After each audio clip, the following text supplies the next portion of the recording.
Welcome, ladies and gentlemen, to the Tony Hollis Live Talk Show Testify. Today, we're getting started a little early. I know I had indicated that we was going to be coming on Sunday. We was going to be starting what is called our virtual uh, town hall. We have heard from the candidates here. Right now, we're in Osceola. That's where we're at with this virtual town hall. Um, we have heard from the candidates. We heard from Ward 1. That was Mr. Quayle Cunningham.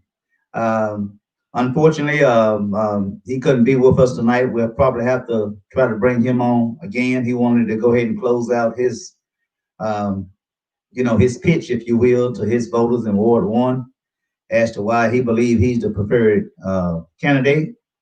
As well as we didn't have anyone from Ward 2 to come on um, for Osceola. For some apparent reason, they just didn't come on. Okay. Uh, Also, we had a Ward 3 candidate, Mr. Brian Holthouse. He's running for Ward 3. His opposition for the person that he's trying to unseat is Mr. Tyler Dunnigan. He's the incumbent. And so I will have my guests on tonight. I have both of them. One is from Ward 3, one is from Ward 2. They both will be speaking tonight. They both will be giving information in regards to not just who they support in terms of their preferred candidate, but they're concerned with the city at large. Some other things that's going on with the city. That it be the council, that it be the mayor, or what have you. And so we're gonna allow them time to go ahead and elaborate on other issues other than them supporting the particular candidate of their preferred choice. But before we get started, excuse me, I want to go ahead and show you all my daughter. She has a business in um, Marmel, Arkansas, and she have not yet sent me a video. Okay, so since she have not sent me a video, I'm going to go ahead and show you her business card here. Um, Her name is Farrah Irvin, insurance agent. She run her own insurance agency there in Marmel, Arkansas. That is her address, as well. I mean, excuse me, her telephone number as well as her um, website. 501 404 2044.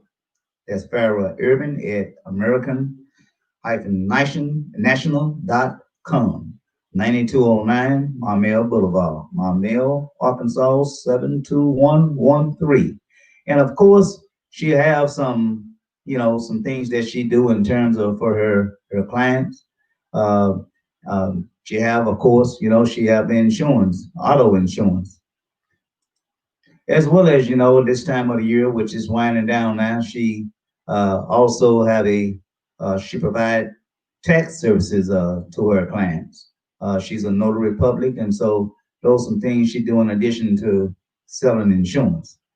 Um, of course, homeowner insurance for those who have a mind to purchase a new home, or if you plan on looking for another insurance carrier for his homeowner insurance, please reach out to Miss Farrah Irvin, and she'll take care of your insurance needs in terms of homeowner insurance.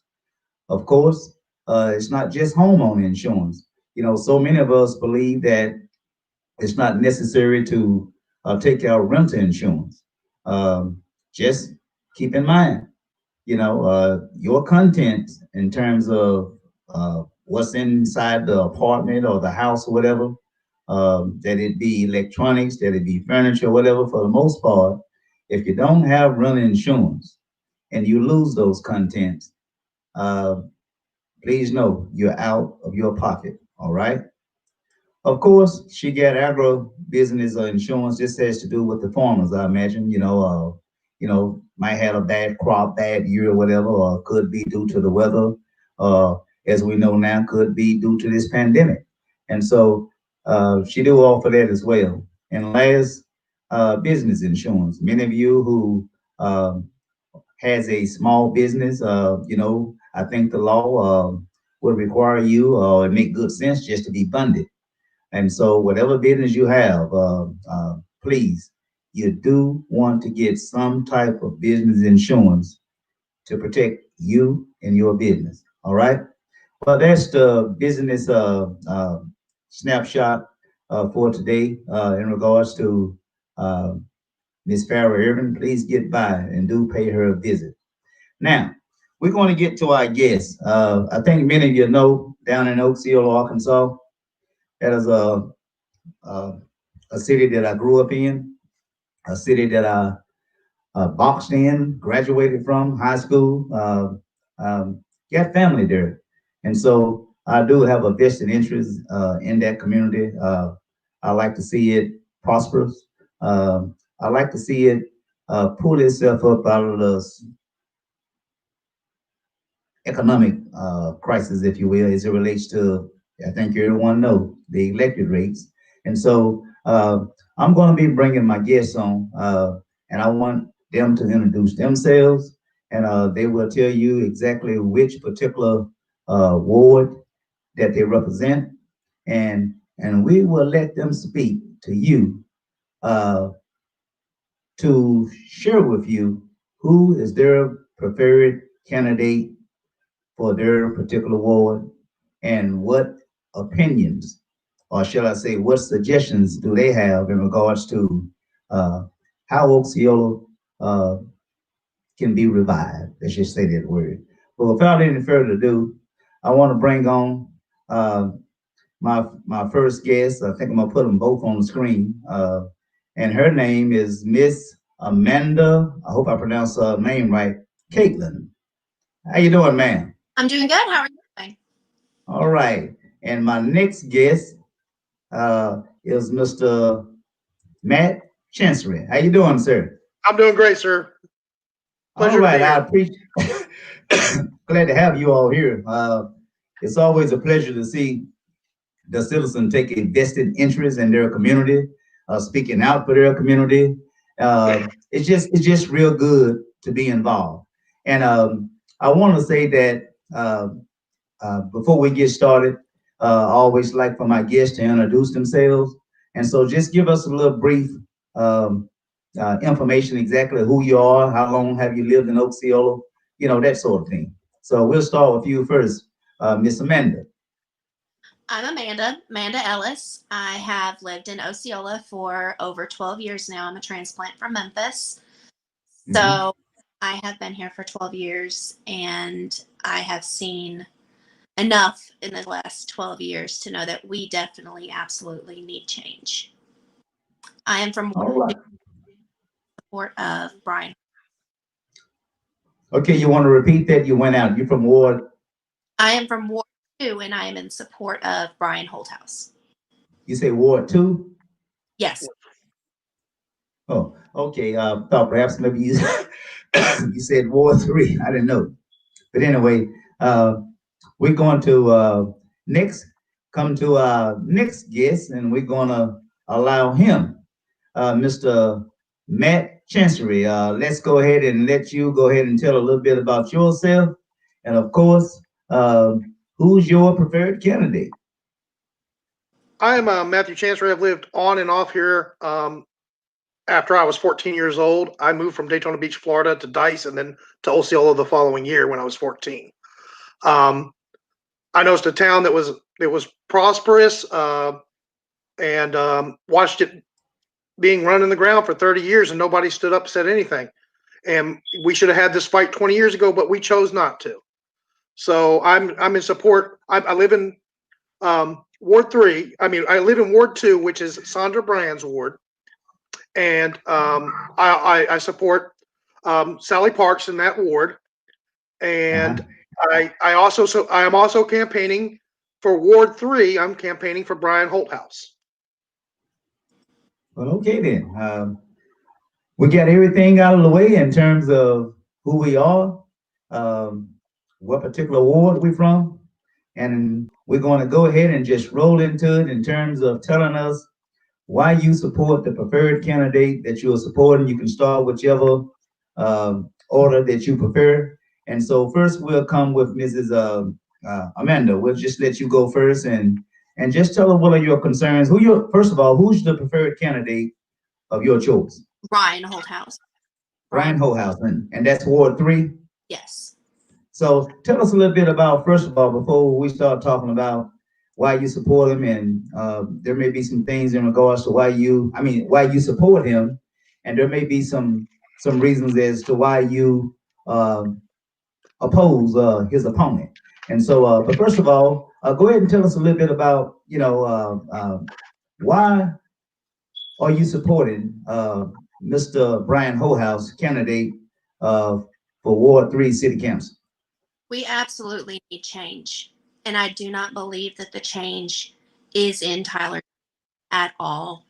And again, over the years, I've noticed transparent in the fall of elections. He has a campaign page that's going, and on his campaign page, I asked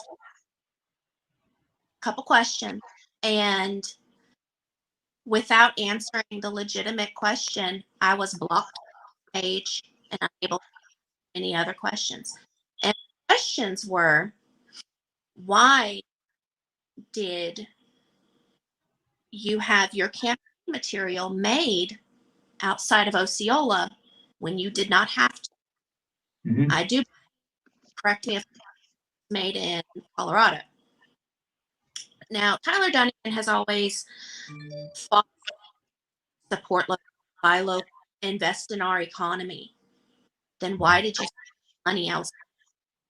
That question seemed to have scared Tyler to the point to where he did not want me to ask more questions. And to me, that speaks volumes on Tyler, that he wants to silence people for asking a question. And I still don't have. Well, now you had indicated that you care to share exactly the question that you asked Mr. Dunnigan.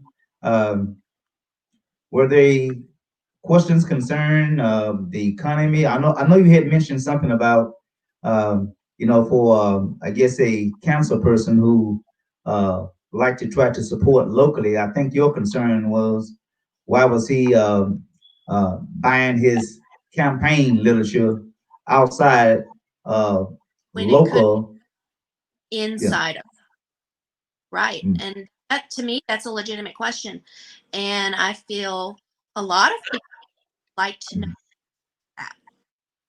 And you never got an answer? No, I got blocked. You got blocked? I got blocked. I could not go to his page, comment, like, nothing. And this is a campaign page, correct? This is his campaign page. A page to where he interact with his constituents and, matter of fact, all citizens at large of Osceola. Yes. And he blocked you. And I asked him about that, and I'm guessing that the question either scared him or intimidated him to the point to where he wanted to stop any further questions.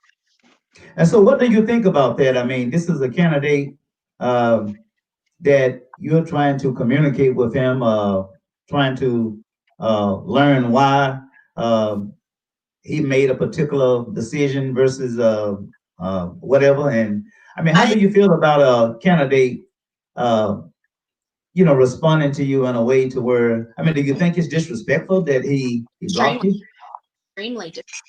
I mean, if I came on him questions that were inappropriate or worded correctly, but I didn't.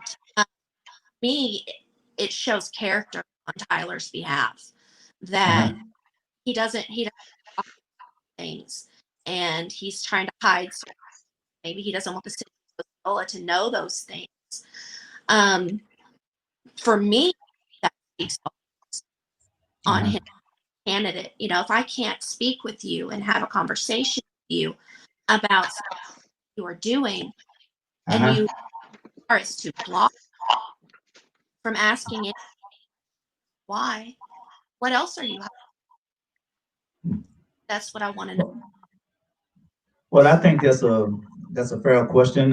You had indicated some of the things you didn't, that you sort of have some concerns with Mr. Dunnigan.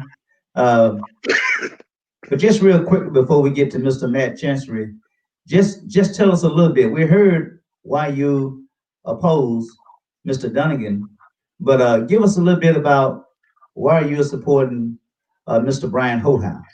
Mr. Holthouse, he last time on your show, I was in the and I asked several questions, and he answered my questions.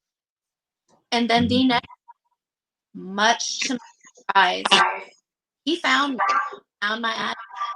He knocked on my door, and we stood and we had a conversation face to face. And I couldn't, considering that his opponent, in a sense, silenced, but here Brian wanted to hear even more about how I felt things were going. And I appreciate him for that. And I can't many times I have seen Holthouse walk down Cheryl. I have seen walking down my countless times. And I haven't seen Mr. Dunnigan. Why? Okay. Well, we're going to come back to you because I understand that there were some things that you shared in regards to the electrical bill. And so I'm going to come back to you on that and let you share a personal a personal encounter that you had as it relates to the electrical bill. So you just hold that thought, and we're going to go to Mr. Matt Chancery. We're going to let him go ahead and tell a little bit about what ward he's from, and just jump in whatever you think a good starting place for you in regards to whether it's to support a particular candidate or to oppose a particular candidate. So I'll let you choose what order you would like to begin. Okay, great. I just want to say first and foremost that I'm not speaking for anybody. I'm not speaking for Brian right now. I'm not speaking for the mayor. I'm not speaking for Sally Parks or anybody that I might be in support of. I'm speaking for what I have seen, what I've experienced, and I can tell you that stuff like defunding the police. I have the article right here, okay? And I marked out all but the sitting council member because he's a public servant. I marked out their names, and I'll just read some comments. This is about defunding the police. Who is even one responder said, "Who is even talking about defunding them? This is the first I've heard of it." Then council member Tyler Dunnigan says, "Apparently there is a plan in the works and being discussed." Now, my next question of that is, okay, if there's a plan being discussed and the city council votes on it and has the committees that address those issues, the mayor is in the out. The mayor has nothing to do with that. So if the plan is being discussed, then they're the ones discussing the plan. So it must be their own plan because they're the sitting council members and city committee chairs. So it has nothing to do with the opposition. They're not elected yet.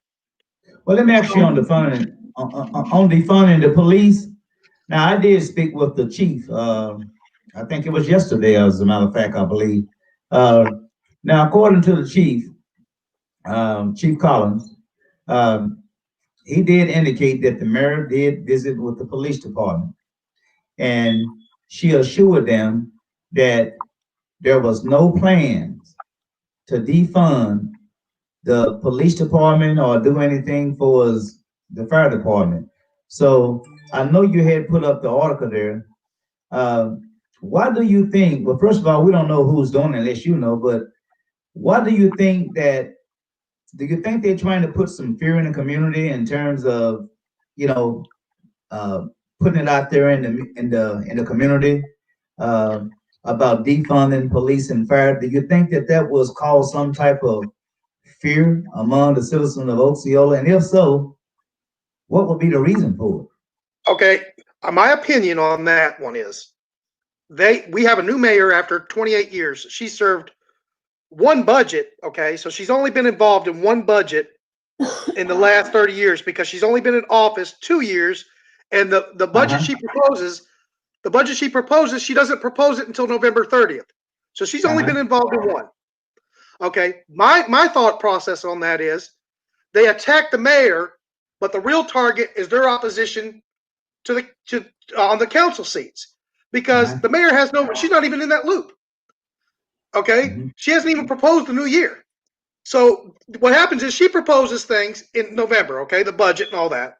December, I think it goes to committee, and then in January and February they discuss that, vote on it. So from day one, the committee, from day one when they convene on that, they can say we're not going to do what the mayor wants, and they can throw it any which way they want to because they're the ones making the decisions. Which brings me back to on the police thing.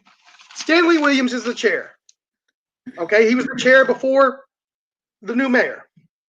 All right. The council members all sit on there, and 2 are running for re-election. That's Sandra Brand in my ward, and Tyler Dunnigan in Ward 3. So if there's a plan out there, it's their own plan. If it's being discussed, it's their own discussion. The mayor's out of the loop. It has nothing to do with them. So in order to attack the other candidates, because they don't want to attack people directly and lose somebody's votes, they've taken the easy road and the chicken road. I call it, the scared road. We don't want to offend anybody, so they're playing games, is what they're doing. Fear mongering. Well, let me ask this here now. Not only did I speak with the chief of police, but I also spoke with the sheriff department, Sheriff Dale Cook, because there was also some rumors to where they had reached out, or they was going to reach out to the sheriff department to come and start, I guess, providing police services for Osceola. Sheriff Cook indicated that was not true. And so, again, there's a rumor with Osceola being defunded, and then there's another rumor that associates the sheriff department to try to provide police services. And so, hopefully, the voters know now, as you indicated, the mayor present a budget around this time of the year. I think this is where they call the closing fiscal year of, all money that was appropriated for 2020. So now they in the process preparing a budget for 2021. And like you had stated, where is this coming from, defunding the police and fire when she hadn't even presented a budget yet? And so it just don't make any sense. But again, I'm gonna turn it back over to you, Mr. Chancellor, and then we'll come back to Miss Amanda. Go ahead and give us your, unless you got anything else you want to say on defunding the police. I think you got about 2 or 3 topics there, at least 3 I know that you wanted to talk about. Yes. The next one is making the fire department volunteer. And again, I've marked out the names except for the council member.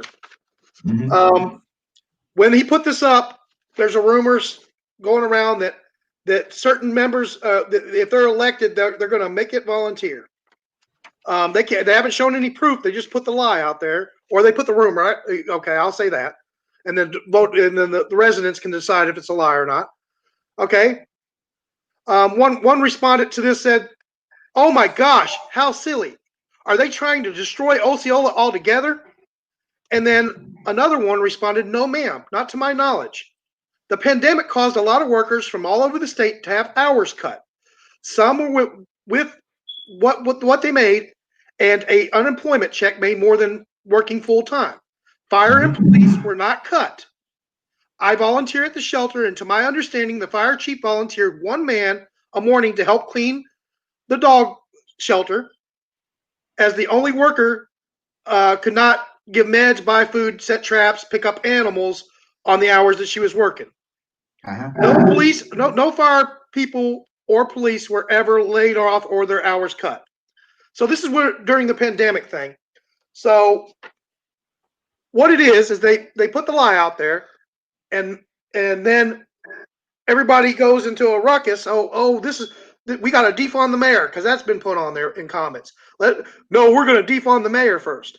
And the actual target of that was not the mayor.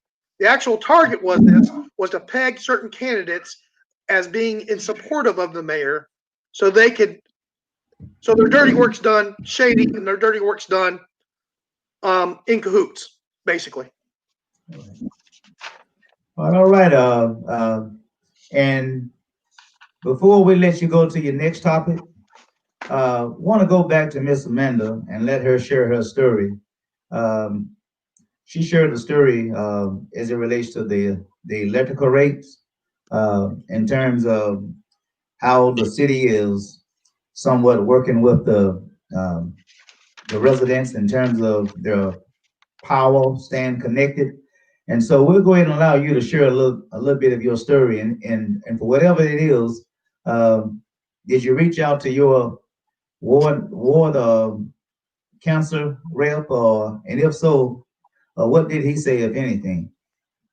I reached out to Tyler about residents of Osceola having their electricity shut off, and gave me a very well set up a payment plan, and that was it. I know that, and I myself personally, because I am not ashamed, I have been laid off in March. I am making unemployment, which is not much. About last week, my electricity shut off.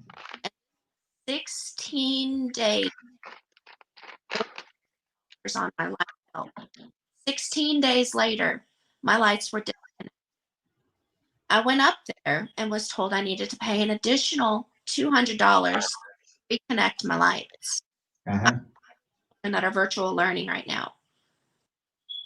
Even if they weren't, they need their electricity. We are in the middle of a global pandemic. Countries in Europe are shutting down, yet America doesn't want to listen to science, and it wants to ignore what's going on.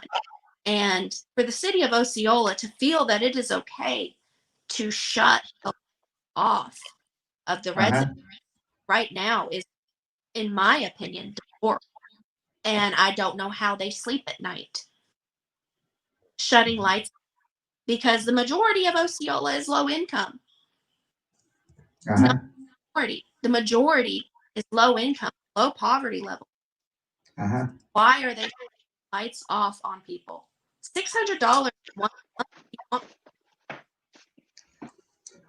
And this is 1 month, $600 the electrical bill. Within 16 days, they wanted over $600 from me. And they shut you off after you paid $400. Yes, 16 days later, they disconnected my lights. Never received a disconnect notice. Never received any of that. So when I've reached out to Tyler to ask him questions, why is this going on? It's getting shut down. I'm getting shut down completely. Why is the city of Osceola doing this? Why is Osceola thinking this is okay? Why? Answer some questions. Stop hiding. So how has things been with you right now? I mean, for the, the electrical situation that you have. I mean, now you do have power now, correct? They did come back out. How long was it that they came back out to reconnect you? It was a little after 5 p.m. The same day? Yes, they connected it the same day. I paid $100 yesterday to try to maintain my lights. But it's almost as if they care more about getting the electric money than anything else. And I know that they're in this state, and light bills. Well, hopefully they got a better plan, if you are not plan, but some way to where they're working with the residents in terms of keeping their power on as we still continue to be in this pandemic. Can I cut in there real quick? Go ahead. I don't know if anybody knows, but who's the council member that chairs the airport and utilities in the city of Osceola. Tyler Dunnigan is the chair. Mhm. It was brought up by Brian Holthouse that he missed meetings, but Tyler never shows any proof. I only missed 4. I only missed 5. Well, then that's meetings. You missed them. You missed them. I mean, but he says Now that explain Brian exactly what this meeting is. The utility chair is I understand what he is. is the committee. He's the chair of that. Okay, now So- what does that committee do? I mean, explain to the audience so they can know exactly what you're talking about when you're. Okay, they hold committees on the utilities of the city of Osceola. He's over the airport and utilities committee. All right. Okay, so for her to be ignored by Tyler, where she lives in his ward, Blocked. okay, and he actually is the chair, somebody who can do something about it. Okay, for her to be blocked and ignored, regardless of whether he tells her what she wants to hear or not. To me, that speaks volumes. And what I've noticed from Brian, his work ethic, he'll go out there and talk to you. He won't just call you if you have a problem. He'll come to your house and say, "What's the problem?" I went and he Okay. knocked on And and we talked for a good 30 and so that, yeah. he actually Also, Mr. Hohouse did come out and speak with you, Miss Amanda. yes, he did. The next day, following day, he came. I'm guessing I don't have a problem with him being able to find where I live because small town, everybody knows where you live anyway. He had addresses and he had found my address on Cliff in his ward and to my house and knocked on my door. Are you the one who was in the discussion with Tony tonight? Yes, I was. Yes, and talked about everything that I could think of coming down from, I explained of Tyler blocking me as legitimate. And one of the questions that I did ask that got me blocked, why did you leave a meeting about the electric rate? Why did you leave an electricity? Why? And he guessing that they him to not want to. Well, all right. It's always good to have someone that you can reach out to especially in stressful times like that. The pandemic, and then on top of that, you get to have your power shut down. And I'm glad Mr. Brian Hohouse was able to, nothing else, just speak with you and just to give you a peace of mind or what have you. If anything, I've never experienced anything like that out of any ever in my life. And find talk to me. And that was me powerful because I've yet to see Tyler at Brian Holthouse behind people, which is where I live. But I see Brian Holthouse walking these streets every single day, despite the weather, out there talking to people, having conversations with people, not blocking from asking questions. Okay. Well, let's let Mr. Chancellor go ahead and jump back in there. What's that next topic that you I just want to say to Amanda, that is it Amanda Caitlin? Is that your name? My middle name. I've written my last name from my Facebook, but my last name is Ellis. Okay, Miss Ellis, I just want you to know, don't feel bad. Tyler's been blocking me for 7 years. We have a guy on here that comes on this show all the time. His name's Daniel Thomas. He harassed him on a yard sale page, and I brought it up to him and said, "Man, I don't know why you do that, Mr. Dunnigan." And he blocked me, and then I know Mr. Thomas. I know Mr. Thomas. Good guy. Yeah, I defended him 7 years ago. If that tells you this has nothing to do, this has to do with the character of several of our sitting council members, and I'm fixing to go into that with this next thing here. This was this week's paper at Osceola, and where Tyler puts in the newspaper, there have been lots of vicious rumors and lies told about Tyler Dunnigan during this campaign cycle. Don't be fooled by those desperate to have all the power and control. The truth is, Tyler's an honest leader with courage to stand up and fight for you and for what's right. That scares some people. They'll block you. So, with the next thing of that, and Sandra's is above him. Sandra is the editor of the paper, and I've never heard of lies or rumors being told. I mean, if it is, we'll discuss that so he can come on and discuss what lies and rumors are being told about him. But Sandra Brand is she's the council member of my ward. She's also the editor of the paper. And her silence, she knows that the city council makes the decisions on utilities. They make them on defunding the police if there ever was one, or they make those decisions. It has nothing to do with the mayor. On day one of the committee meetings, they can say, we're not doing that. So her silence as an editor of the paper and as a councilwoman is her accusations to me. And I had to pray about this next segment because I want people to choose for themselves whether they forgive people and whether they'll still vote for them when they do things. But if we want the truth to come out and they're not willing to come on and debate, and they're not willing to come on and put the whole truth out, then I feel I must, and I feel it's my duty to inform people that Sandra's husband was the president of the Bingo, which was Main Street. That was a nonprofit organization. That was a nonprofit. Okay? They were supposed to help Main Street, and they worked with the city. It wasn't a city organization, but it was supposed to help clean up Main Street and keep it historical. That's where the money and revenue went. It says here in this article, the former president of Main Street Osceola pled guilty in Mississippi County Circuit Court Friday for theft of property. Stephen L. Knox, who is Sandra Braun's husband, of Osceola made restitution in the amount of $2,000 and was given 12 months probation. He pled down from a felony to a misdemeanor count of theft of property. According to the original probable cause, Arkansas State Police questioned Knox after the Osceola Main Street Board became suspicious of financial records kept when Knox was president of the nonprofit.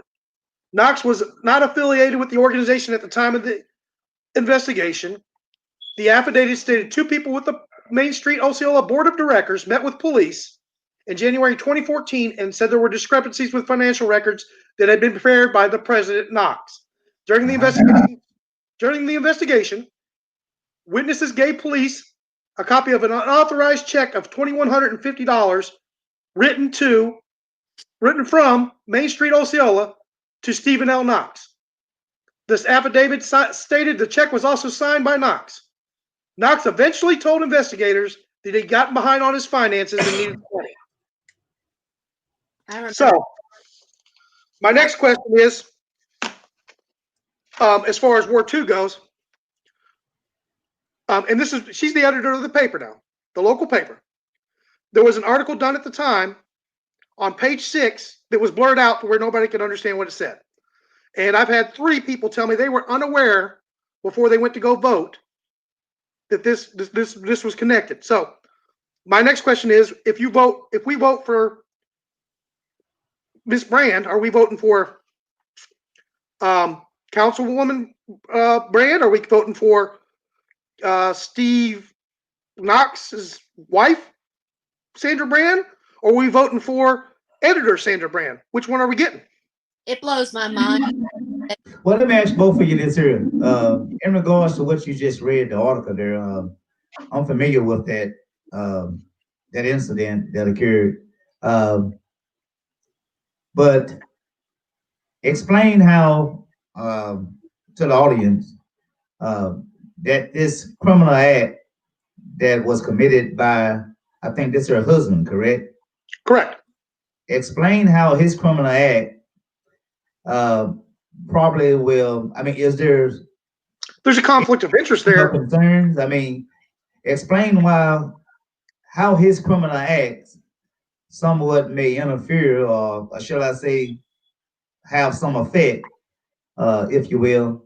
Okay, I'll give you an instance. She's in charge of the animal shelter and places like this. Okay, she's on committees. Okay, they're not part of the city Main Street Osceola, but it was put there. It's a nonprofit that was made to help clean up Osceola and maintain its Main Street, so we can have more residents come, and our businesses don't look like they're in shambles. Well, they work directly with the city. Obviously, if you have that project and it's for the betterment of Osceola, then Brand has direct influence over committees, and she's a sitting councilwoman making decisions on where money goes. Okay, can she give so much, to the Main Street Osceola? Can she give so much money? Also, you think it's a conflict of interest, so perhaps as it relates to the position that her husband was holding, maybe she should recuse from participating in those meetings. Especially if she's also the editor of the paper. Yes. Yes. Yes. Yeah. I remember when that happened, and it just blows my mind to this day that either one are allowed to have anything to do with it. Right. Well, I'm sorry for interrupting. My thing is, we can let the residents decide whether they want to forgive her and let her on that.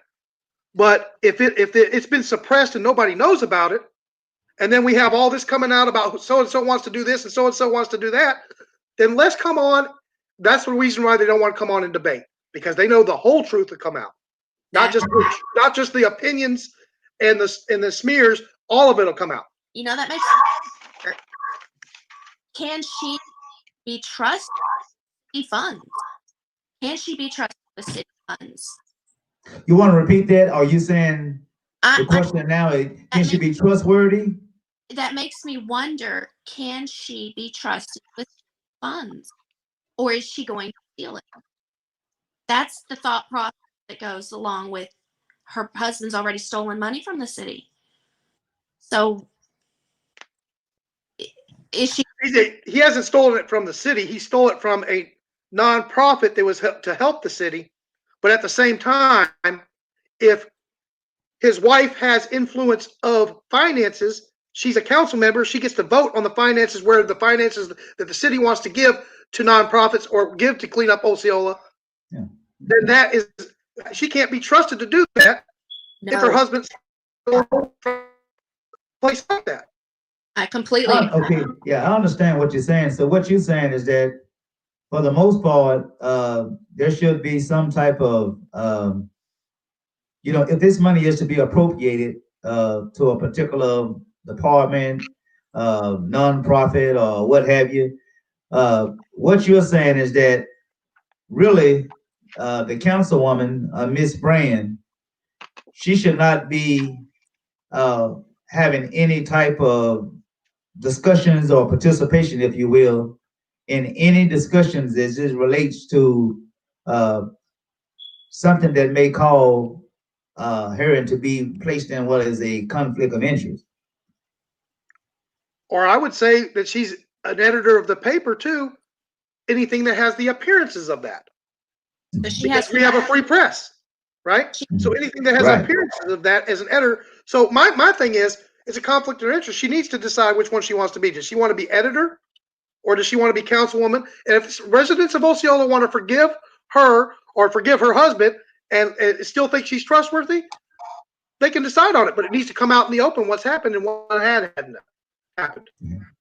It didn't, because it was put on page 6. Now I guarantee you, if one of the other candidates in opposition had been charged with those crimes, it would be on the front page news of the Osceola Times. Yes. Yeah. Well, let me go to Mrs. Amanda. Due to the fact you're having so many, not so many, but you have had somewhat of a concern, if you will, for his communication when as it relates to Mr. Dunnigan. Shall you get your next council rep, or what are some things? Let me just put that question up there. I think expectation for the next council rep. What would you want to see in the next council rep for your particular ward? I mean, just give us 2, 3 things that you would like to see, and what type of representative would you hope he or she be? Somebody that is humble enough to walk the street despite the weather and talk to the people. Somebody that does not hide behind a computer, that does not block people asking questions when the questions get too hard. Those are that's big for me. If I Uh-huh. have a question and it's a legitimate question without being blocked, silence, I Mhm. I can't vote for you. All right, fair enough. Same question for you, Mr. Matt Chancellor, and then I'll let you get back into your flow of things there. So same question to you, just real quickly. Sure.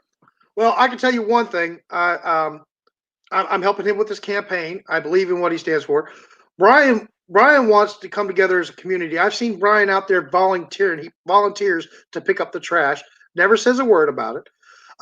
He volunteers his time. If anybody's ever had a concern, Brian won't get on the phone. He likes face to face. He'll come and say, "Okay, how can I help you solve that problem?" Uh-huh. Or we can work together and solve this, or something. Or he'll say he'll get, and he will go and ask you what is needed, and then from there he'll go do it. He won't get on the computer and say so and so, wants to do this. No, he'll go fix the problem. And from what I understand from Brian, Brian doesn't.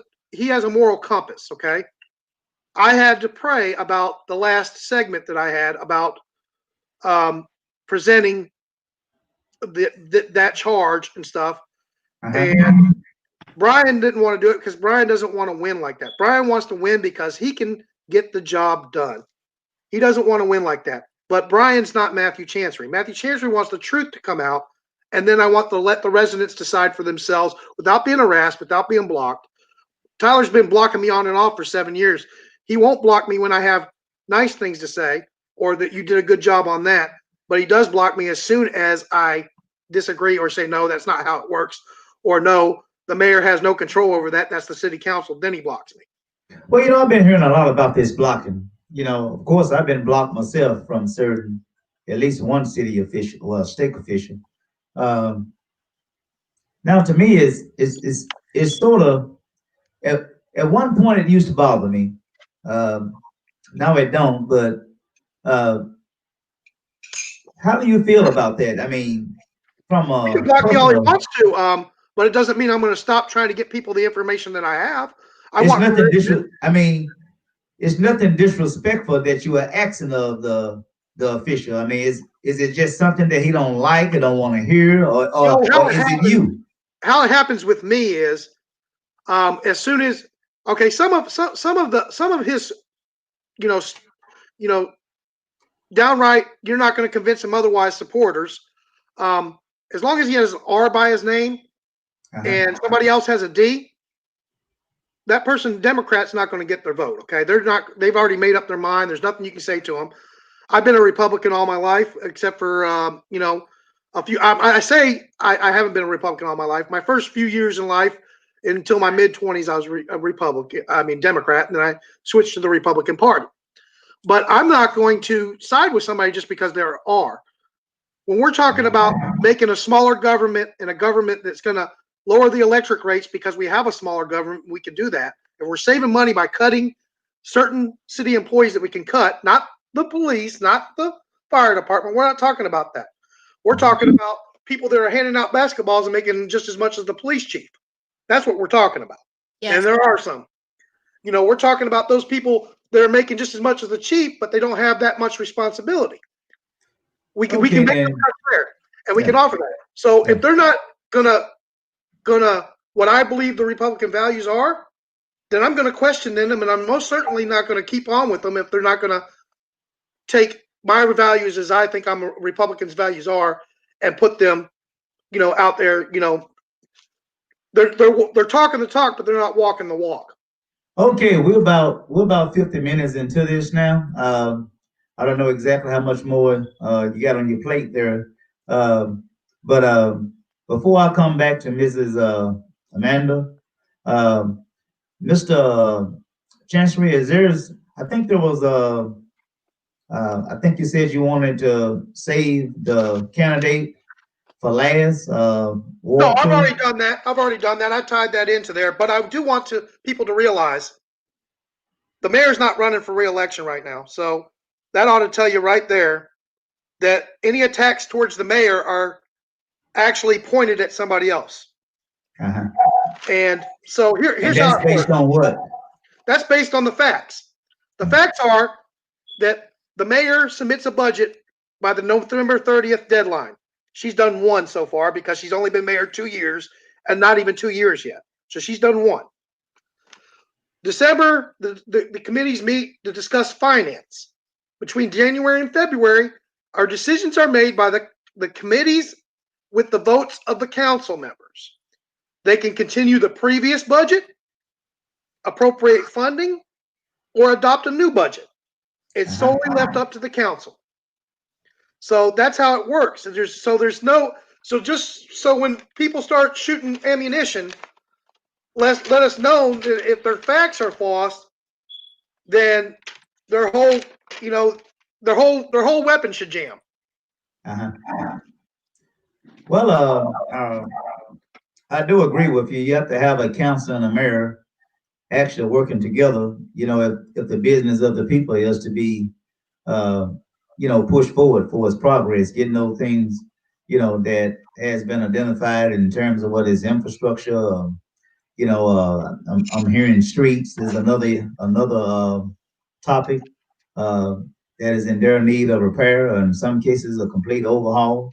And not to mention, I think just like Blythe, we have a crime problem that is just going out the roof.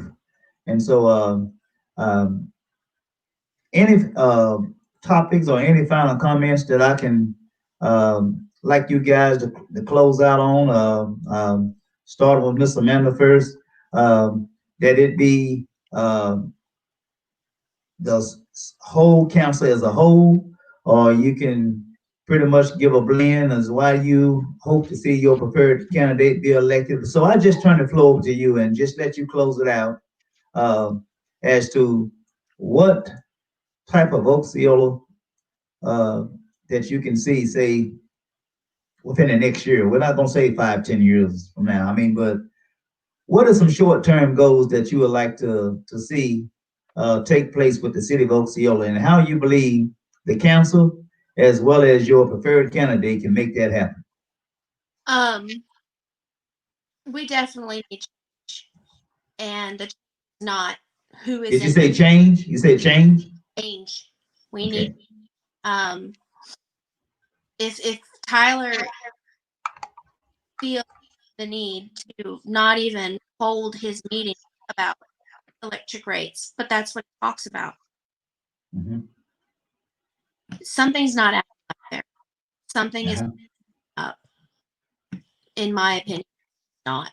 Why silencing people? Why can't I talk? Why can't where are you? Why are you walking? Are you out here pounding the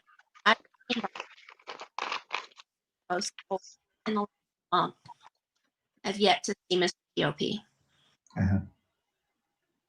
And in regards to the council working with the mayor, what is one thing that is a turnoff to you, and explain what you would like to see to perfect, say, that turnoff in terms of interaction between the council and the mayor?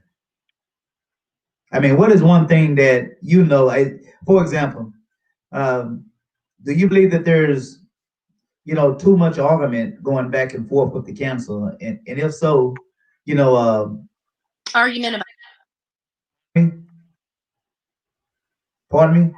Argument about what? I didn't hear you say that again.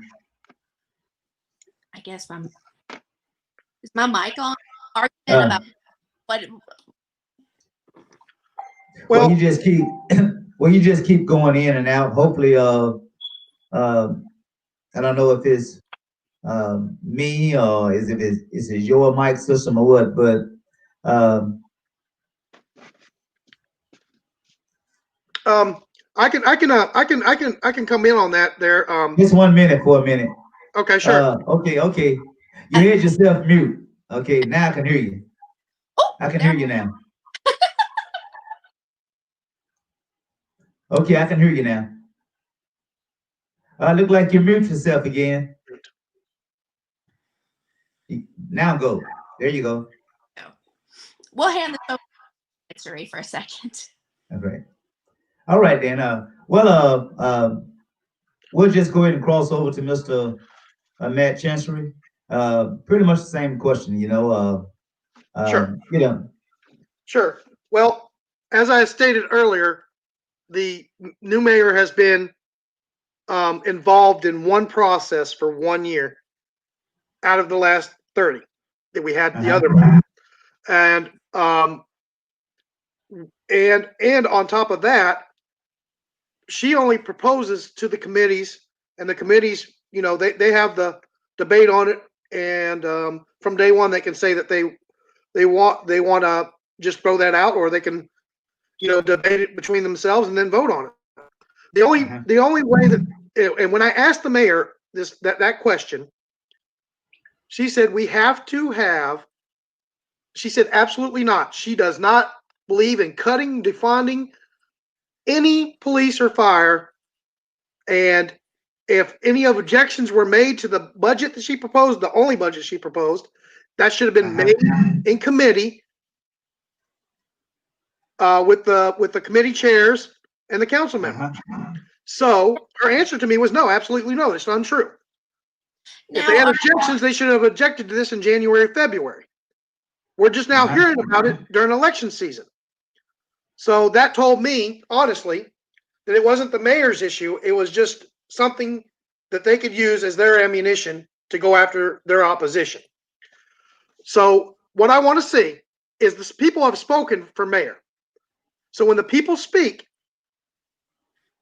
in this election, I want us to live with that decision that the residents of Osceola have made and work together, because when you point a finger at somebody, 4 come back to yourself.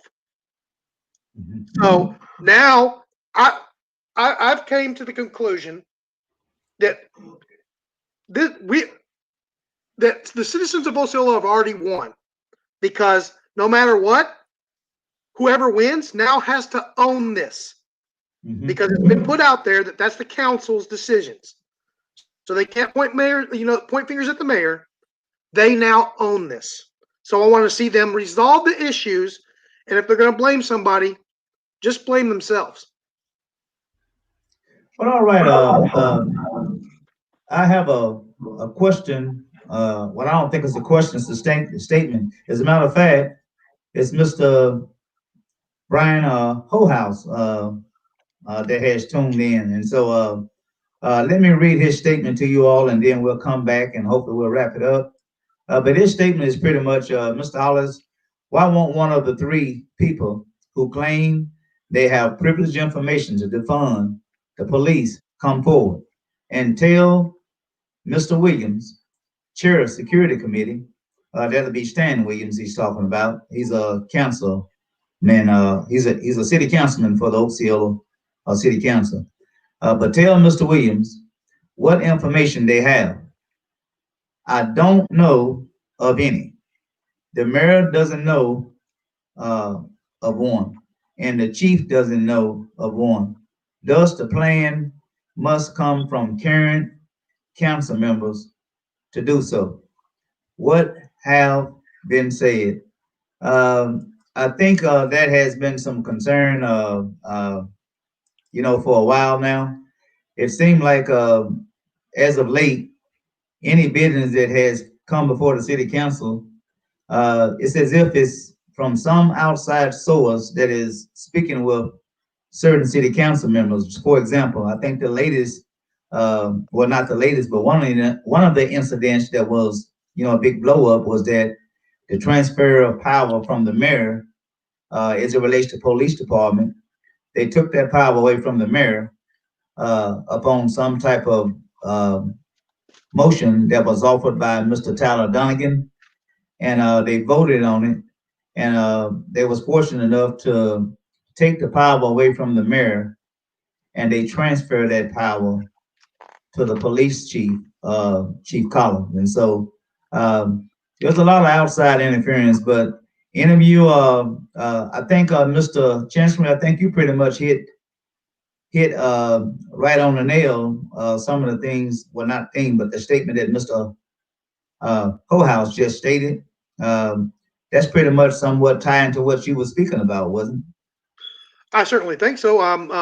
We'll let the residents decide, but like I said before, if the council makes those decisions and the committee heads make those decisions, okay, and the only reason the mayor would have any power whatsoever is if there was a tie among the city council, a 3-3 vote, which is what we had for 30 years, or 28 years under Kennemore when he was the mayor. We had a city council that was tied 3-3, and Kennemore made the tying vote every time. So that's the only time, and that has not happened yet because of the flack that the mayor is receiving. And she wants to, and I understand her position, but my position is elections have consequences. Yeah. If any of you or any of my opposition was elected mayor or was elected that, our responsibility is to give them the shot and then hold them accountable. But if we're only going to hold one side accountable, we need to hold the other side accountable. So now after this election, whoever's elected city council, you own this.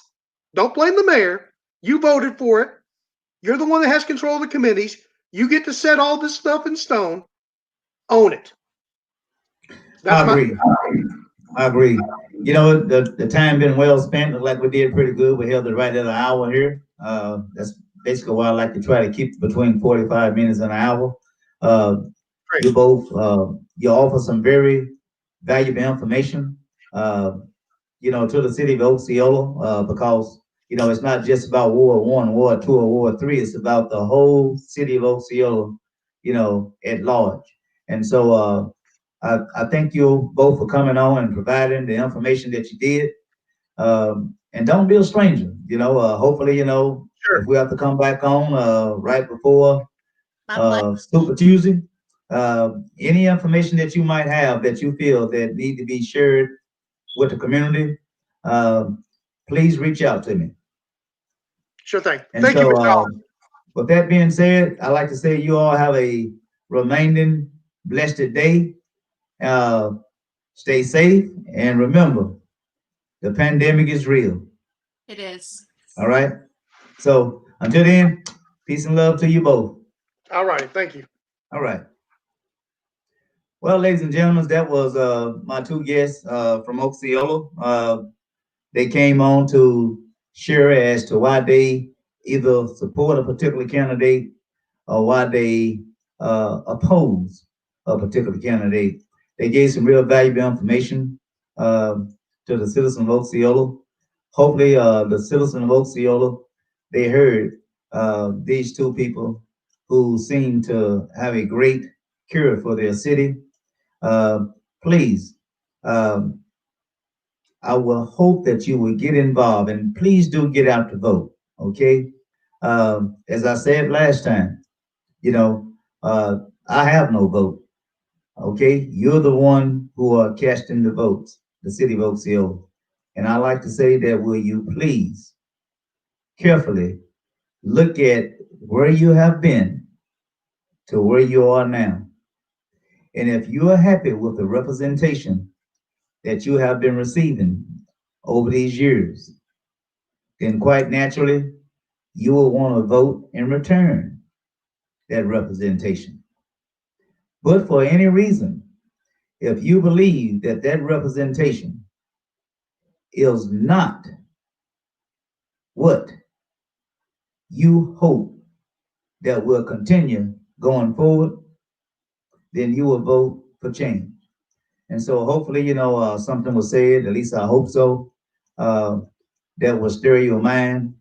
And hopefully you have enough information where you can cast your vote, your one vote, for your preferred candidate. So that's all we have, ladies and gentlemen. Thank you all for tuning in. The only way we'll come on Sunday to continue this viral town hall is that if I can get someone else to come on. I think I did speak with one lady today, uh, Miss Turner, Catherine Turner. We're gonna try to get her on and let her speak uh, as to why she believed that there's need to be a change, because that's what she texts me. She wants to see change. As a matter of fact, before I close out, let me go and read Miss Catherine uh, Turner. Uh, Let me just read this real quickly. I read pretty quick. Uh, this is Mr. This is Mrs. Catherine uh, Turner from Osceola. She got election time. I haven't heard no candidates trying to make the city of Osceola great again. We don't have a grocery store. If we needed a bell pepper or onion, we have to go to Walmart. No girls, boys club for our children. No decent restaurant. No transportation for those that doesn't have transportation. What about our elderly people that can't get around to pay their bills? No movie theater, skating rink. We as black people need to come together as one voice should be heard. But if you don't vote, please don't complain. It's time for change with our city council election. Elect new people with new ideas, because from the look of things, the city council we have now isn't getting the job done. Sick of hearing broken promises. It doesn't benefit nobody but themselves. Pass the torch to someone else that's willing to help the people of Osceola. The only thing we have over here across the track is the post office. Community groceries, our neighborhood, have no value. During this election, choose wisely. Some candidates talk a good game just to get your vote. That was a post by Mrs. Catherine D. Darrell. I think I pronounced that right. Turner. She wants to see change, you all. She mentioned some things that she desired to see. Uh, One being the city is in dire need of a grocery store. I think you both know that the reason you don't have a grocery store is because of your electrical rates. You take care of your electrical rate problems, hopefully you can attract businesses to come to Osceola uh, to do business with the residents there. But that's pretty much all I have. We see Mrs. Karen Ruston checked in. She's the uh, candidate also that's running for Ward 2. Uh, there's was a Ward 2? Let me get it right. I think it's Ward 2. Yeah, she's a candidate that's running for Ward 2. There's Mrs. Sally Parks, incumbent Sandra Brand, and of course, Miss Karen Russ. And she's the third candidate. I think she's first on the ballot, though. But anyway, that's all I have, ladies and gentlemen. I thank you all for tuning in. Mrs. Russ, I got Ward 1, Mr. Cunningham, want to come back on to make a pitch, last minute pitch to reassure the voters of Osceola of his particular ward that he is the better candidate to serve them. So hopefully, if you want to do the same, shoot me a message or what have you, and we'll make it happen. So, ladies and gentlemen, that's pretty much gonna wrap up this broadcast. I'd like to say again, I come on Tuesdays and Sundays at 6 o'clock p.m. Any other day that I run will be considered a special broadcast. And so I thank you all for tuning in. And I'm going to go ahead and call it the day.